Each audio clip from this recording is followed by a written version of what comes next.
Sylvia, what started you writing poetry? I don't know what started me. I just wrote it from the time I was quite small. I guess I liked nursery rhymes, and I guess I thought I could sort of do the same thing. I wrote my first published poem when I was 8.5. It came out in the Boston Traveler. And from then on, I suppose I've been a bit of a professional. What sort of things did you write about when you began writing poetry? Nature, I think. Birds, bees, spring, fall, all those subjects which are absolute gifts to the person who doesn't have, sort of any interior experiences to write about. I think that the coming of spring, the stars overhead, first snowfall, and so on are gifts for a child, a young poet. Now, jumping the years, can you say, are there any themes which particularly attract you now as a poet, things that you feel you would like to write about?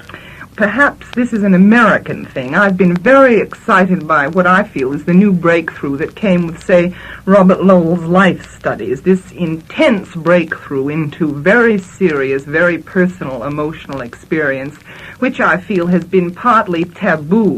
Robert Lowell's poems about his experiences in a mental hospital, for example, interest me very much. These peculiar, private, and taboo subjects I feel have been explored in recent American poetry. I think particularly of the poetess Anne Sexton, who writes also about her experiences as a mother who's had a nervous breakdown, as an extremely emotional and feeling young woman. And her poems are wonderfully craftsmanlike poems, and yet they have a kind of emotional and psychological depth, which I think is something perhaps quite new, quite exciting. Now, you as a poet, and as a person too, straddle the Atlantic, if I can put it that way, being an American yourself. That's a rather awkward position, but I'll accept it.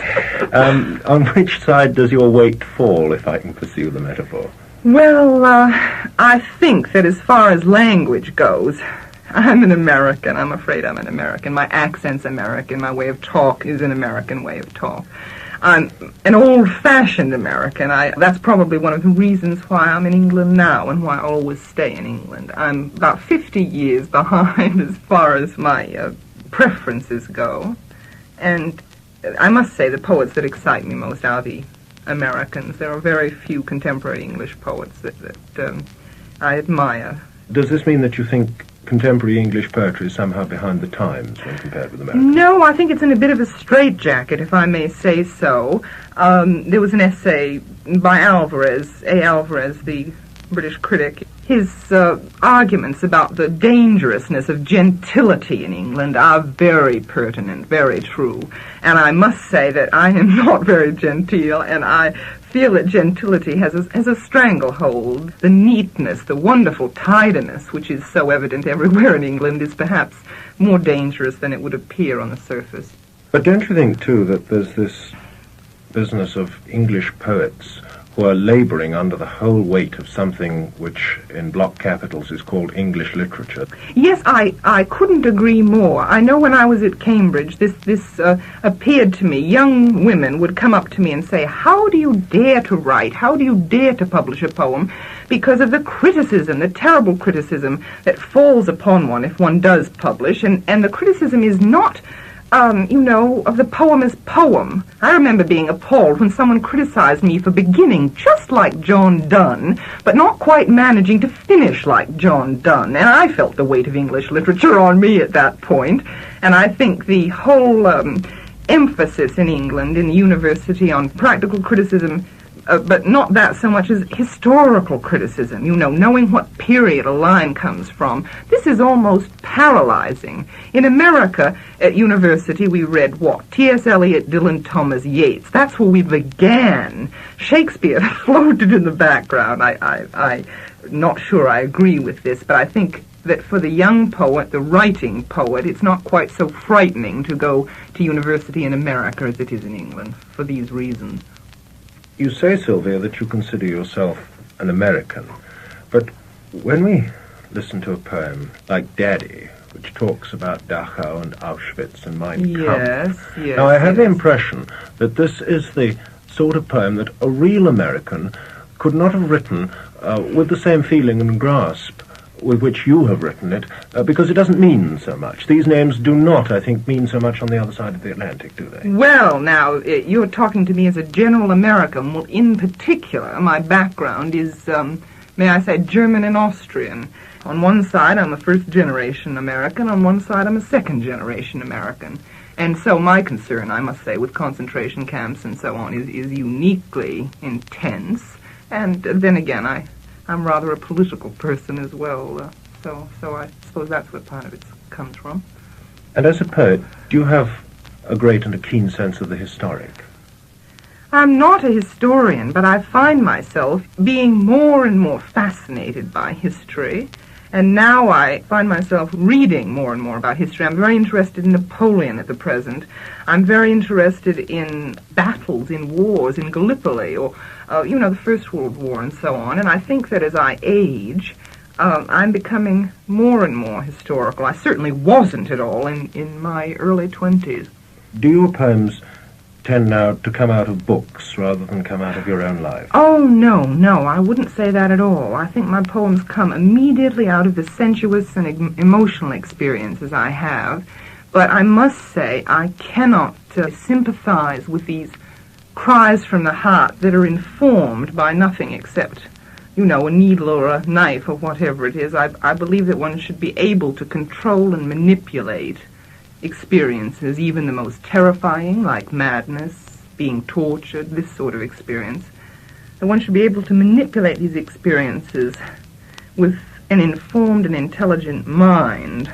I think that personal experience is very important, but certainly it shouldn't be a kind of shut box and sort of mirror-looking narcissistic experience. I believe it should be relevant, and relevant to the larger things, the bigger things, such as Hiroshima and Dachau and so on.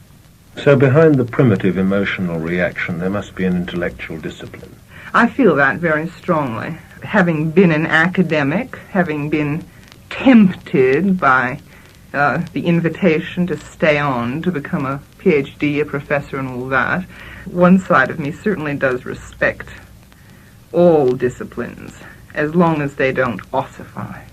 What about writers who've influenced you, perhaps that's the wrong word to use, have meant a lot to you? There are very few. I find it hard to trace them, really. When I was at college, I was stunned and astounded by the moderns, by Dylan Thomas, by Yeats, by Auden even. At one point, I was absolutely wild for Auden, and everything I wrote was desperately Audenesque. Now, I begin to go backwards. I begin to look to Blake, for example. And then, of course, it's presumptuous to say that one is influenced by someone like Shakespeare. One reads Shakespeare, and that's that. Sylvia, one notices in reading your poems and in listening to your poems that there are two qualities which emerge very quickly and clearly. One is their lucidity, and I think these two qualities have something to do one with the other. Their lucidity and the impact they make on reading. Now, do you consciously design your poems to be both lucid and to be effective when they're read aloud? No, I don't. May I say this, that the ones I've read are very recent, and I have found myself having to read them aloud to myself, saying them to myself. Now, this is something I didn't do. For example, my first book, The Colossus, I can't read any of the poems aloud now. I didn't write them to be read aloud.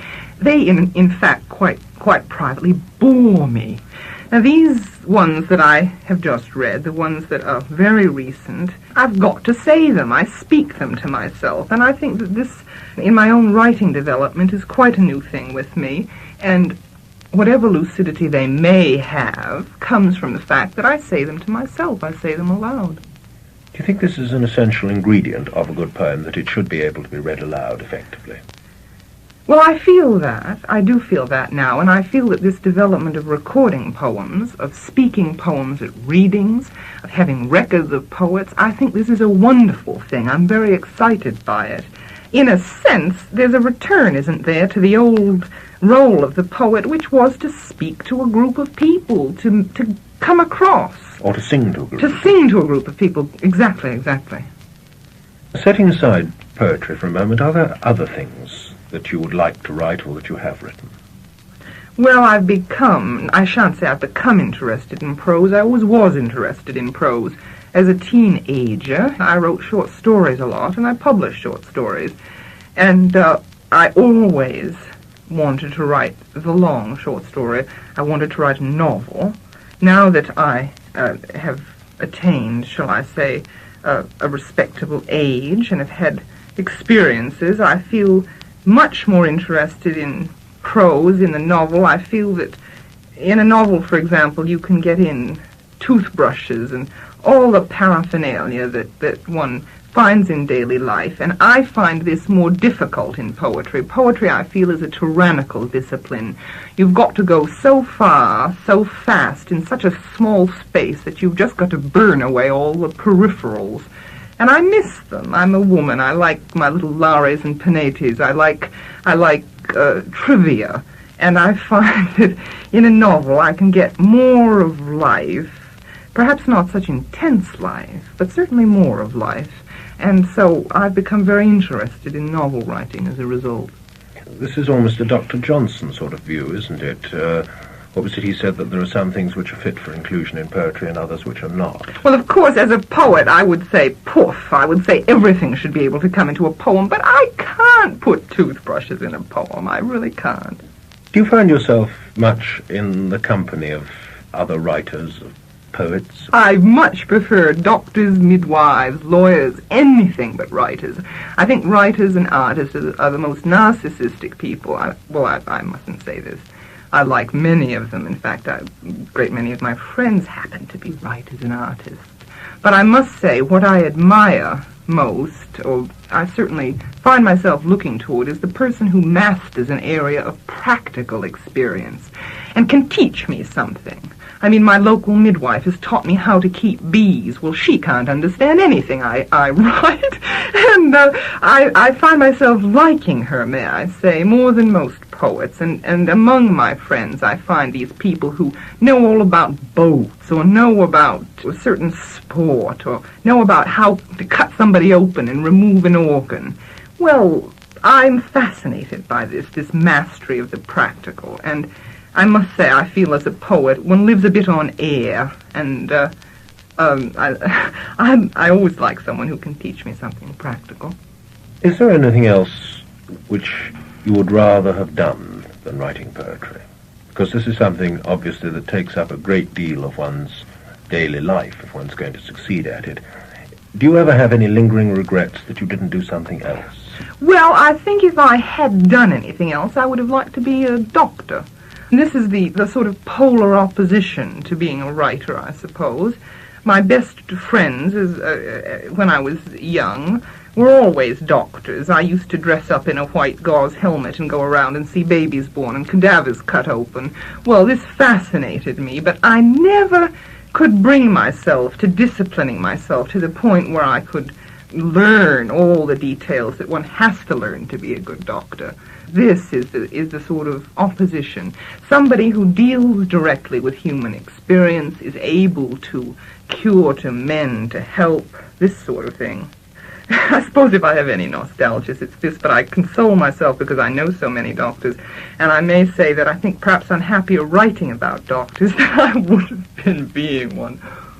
But basically, this thing, the writing of poetry, is something which has been a great satisfaction to you in your life, is it? Oh, satisfaction, yes. I don't think I could live without it. It's like, water or bread or something absolutely essential to me. I find myself absolutely fulfilled when I have written a poem, when I'm writing one. Having written one, well, then you fall away very rapidly from having been a poet to becoming a sort of poet in rest, which isn't the same thing at all. But I think the actual experience of writing a poem is a magnificent one.